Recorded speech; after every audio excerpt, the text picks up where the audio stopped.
আমার রহমতের নবী জন্মভূমি মক্কা ছাড়িয়া মদিনায় যাওয়ার পথে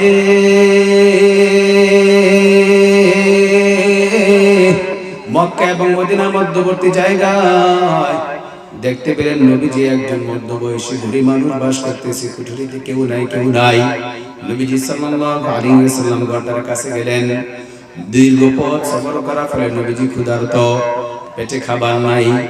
ওই বুড়ি মার কাছে গিয়ে আমার খাবারের কিছু প্রয়োজন ছিল। ওই বৃদ্ধা মহিলাটা বলল, আমার ঘরে আজকের মতো তেমন কিছু নাই, কি দিয়ে আপনার মেহমানদারি করব? কারণ এই বৃদ্ধা তো জানে না তিনি যে রহমাতান লিল আলামিন।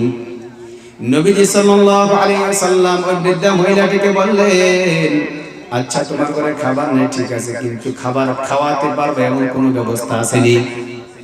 তুমি কোনো গৃহপালিত পশু জীব পালো কিনা?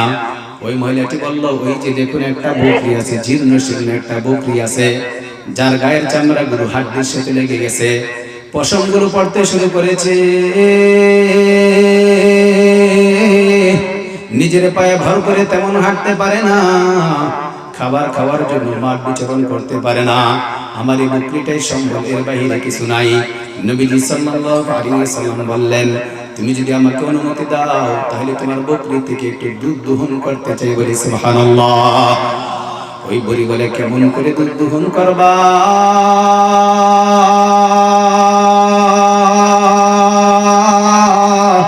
আমার বকরি তো নিজের পায়ে ভর করে হাঁটতেই পারে না, এই বকরি থেকে কেমন করে তুমি দুধ দহন করবা? নবীজি বললেন, বুড়িমা তুমি যদি পারমিশন দাও আমি এই বকরিটাতে একটু হাত লাগাইতে চাই। বলি সুবহানাল্লাহ। আমার আল্লাহ তার হাবিবকে কত মহব্বত করেন, কত ভালোবাসেন। মক্কার আবু জাহেল বুঝলো না, আবু লাহাব বুঝলো না, উতাইবা সাইবা ওরা বুঝলো না। আরে পুরা কপালে ধরেরা রহমতের পরশ তারা হারাইলি। মদিনাবাসী রহমতের ভাগীদার হতে চলেছে।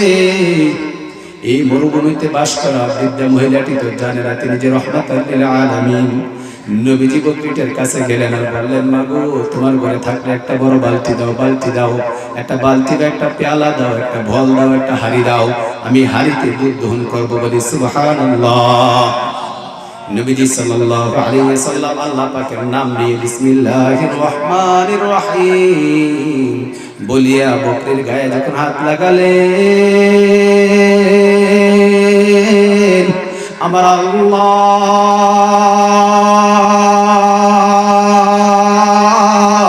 মা হালিমা সাদিয়া যেইভাবে তায়েফ থেকে মক্কা নগরীতে আসছিল শূন্য বদনে, গায়ে তেমন খাবার, পোশাক নাই, পেটে তেমন খাবার নাই, যে খচ্চের উপর আরোহণ করে এসেছে হাঁটতে পারে না। ওই দিন নবীজি শিশুকালে যেমন রহমতের ফোয়ারা জারি করেছিলেন, আজকে আমার নবী রহমাতুল লিল আলামিনের হাতের পরশে আমরা আলোচনা করতেছিলাম। নবীজি সাল্লাল্লাহু আলাইহি ওয়াসাল্লাম জন্মভূমি প্রাণের ভূমি মক্কা ছাড়িয়া মদিনায় যাওয়ার পথে এক দুদিন করে এক বৃদ্ধা মহিলার মরুভূমিতে এই কুঠুরিতে নবীজি আশ্রয় নিয়ে আর গিয়ে কি বলছেন, মাগো আমি একটু খাবার খেতে চাই, আমার পেটে বড় খিদা। ওই জায়গাটাতে আমরা ছিলাম, ওই বুড়ি বৃদ্ধা মহিলা তিনি বলতেছেন, আমার ঘরে খাবার নাই,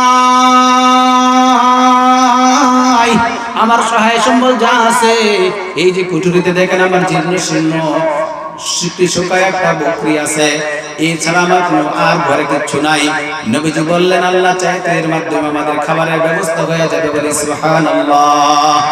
নবীজি সাল্লাল্লাহু আলাইহি ওয়াসাল্লাম তার রহমতের হাতের পরশ যখন বকরির গায়ে ছোঁয়ালেন, আল্লাহ পাক তার রহমতের ফোয়ারা গুলো বকরির ভিতরে দান করে দিয়েছেন। বলি সুবহানাল্লাহ।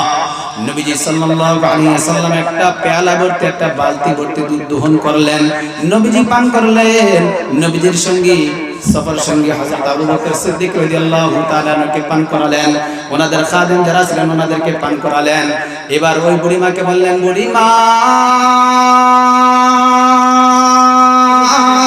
তুমি নিজেও পান করে নাও। বুড়ি দেখে তো অবাক হয়ে গেল, কেমন করে দুধ আসলো, নবীজিকে চিনতে পারতেছেন না। এবার জিজ্ঞেস করতেছেন, আপনি দুধ কোথা থেকে পেলেন? নবীজি বলেন, আমি পাইনি, আমার আল্লাহ তোমার বকরিতে দিয়েছে। বলি সুবহানাল্লাহ। নবীজি সাল্লাল্লাহু আলাইহি সাল্লাম বলেন, তুমি যদি চাও আবার দহন করিয়া তোমার ঘরে দিয়ে যাব, তোমার ঘরের লোকদেরকে তুমি খাওয়াইবা। বলিতে বলে বেশ ভালোই হয়, অভাবে আছি, খাবার দাবার এমন ঘরে নাই, দুধ দহনের ব্যবস্থা হলে একটু ভালোই হয়, একটু দহন করে দিয়ে যাও। নবীজি সাল্লাল্লাহু আলাইহি সাল্লাম দ্বিতীয়বার আবার দহন করে এক বালতি ভরপুর করিয়া দুধ তার ঘরে দিয়ে নবীজি মদিনার পানে চলে গেলেন। সন্ধ্যাবেলা তার স্বামী যখন ঘরে আসলো সারাদিন কাজ করার পরে, এসে দেখে ঘর ভর্তি বালতি ভর্তি দুধ দেখা যায়। কিরে পাগলি, তুই দুধ পাইলি কই? এত দুধ কোথা থেকে আসলো? কেন কেন তুমি এত অস্থির হচ্ছে কেন? একটু তাকাইয়া দেখো।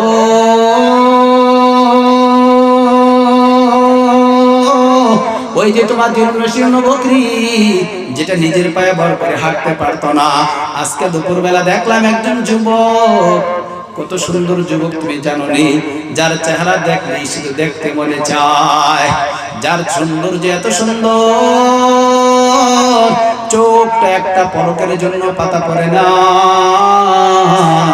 দেখলেই মনের ভিতরে কেমন যেন মায়ার মায়া জন্মনে করে। সুবহানাল্লাহ। এই চেহারা তো পবিত্র,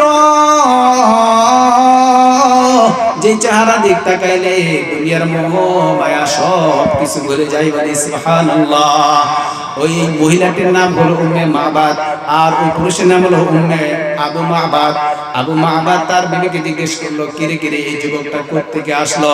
বুড়ি তো বলতে পারে না, বলে যে আমি দেখলাম তার সাথে 2-3 জন লোক আছে, মদিনার পানে লোকটা যাইতেছে, এর বেশি কিছু আমি জানি না। আমার ঘরে এসে খাবার চাইলো, খাবার নাই, দিতে পারি না। তখন এই যুবক বলল, যদি তোমার ঘরে কোনো কিছু থাকে আমাকে সেটাই দেখিয়ে দাও। আমি এই বকরিটা দেখাইলাম, আর যখন এই লোকটা বকরির পায়ে গায়ে হাত পরশ গুলালো, সাথে সাথে দেখলাম বকরিটা তরু তাজা দুধে ভরপুর হয়ে গেল। বলে সুবহানাল্লাহ। দান করেছেন কি? বলেন, দান করেছেন কি? কেন দান করেছেন? কেন দান করেছেন? নবীজি সাল্লাল্লাহু আলাইহি ওয়াসাল্লামের সাথে আমার আল্লাহ বলেন, ওমা আরসালনাকা ইল্লা রাহমাতাল লিল আলামিন। ও হাবিব আমার,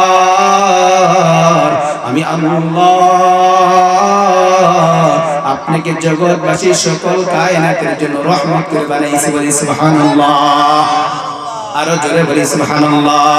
আমার নবীজি যেখানে যান সেখানে রহমতের ফোয়ারা জারি হয়ে যায়। বলি সুবহানাল্লাহ। ওই দিনের ঘটনার পর যে বৃদ্ধা মহিলা, তার বকরি নিয়ে তেমন আশা করবার মতন সুযোগ ছিল না, সম্ভাবনা ছিল না। ওই বৃদ্ধা মহিলা বলে, বকরি সাধারণত বাঁচে 6 থেকে 7 বছর। কয় বছর? এই প্রত্যেকটা প্রাণীর জীবের কিন্তু একটা গড় হায়াত আছে, গড় আয়ু আছে। কি আছে বলেন? গড় হায়াত আছে, গড় আয়ু আছে। গড় আয়ু আমরা মানুষের বর্তমানে 70 থেকে 75, এর বাহিরে যারা বাঁচে খুব কম লোক, 80-90 বছর বাঁচে, এরকম লোক সংখ্যা খুব কম। গড়ে যেটা বাঁচে সেটা হলো 70 থেকে 75, এই গড়ের ভিতরে বেশি। প্রত্যেক প্রাণীকুলের এরকম একটা হায়াত আছে। বকরি, ভেড়া, ছাগল, দুম্বার বয়স, ছাগলের বয়স সাধারণত আমাদের দেশে যে বকরি পালি, বকরির গড় আয়ু 7 থেকে 8 বছর। আপনি নিজেই পালন করে দেখুন, প্রথম 2 বছর 1 বছর খুব তরু তাজা হৃষ্টপুষ্ট ভালো থাকে, 4 বছর 5 বছর পার হইলে তার চেহারার দিকে আর তাকানো যায় না। এত খাবার খাওয়ায় তারপর শরীরে রং ধরে না, কারণ তার টেম্পার শেষ। কি শেষ? জোরে বলেন।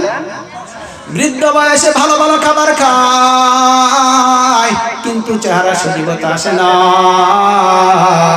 যৌবনকালে পানি পান্তা খায়, চেহারা সুন্দর কমে না।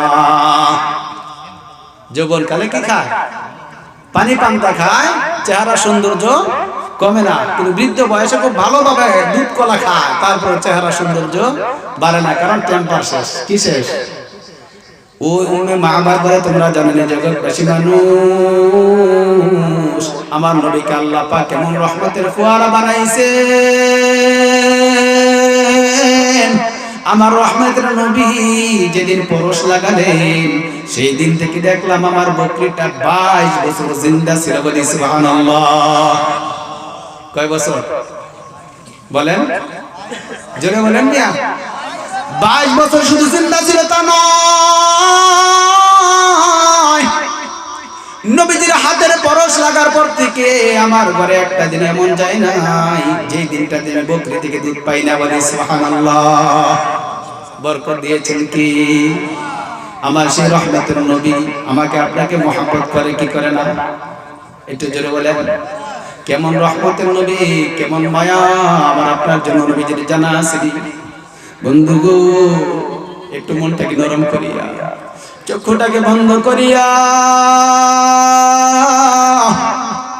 ওই মদিনার রহমতের নবীর দিকে দিলটাকে লাগাইয়া দিন। আর ধীরে ধীরে তামান্না করুন, আল্লাহ বাংলার গরিব বানাইছে গো মালিক, তোমার হাবিবের রওজার পাশে দাঁড়াইবার সুযোগ দান করিয়া দিও।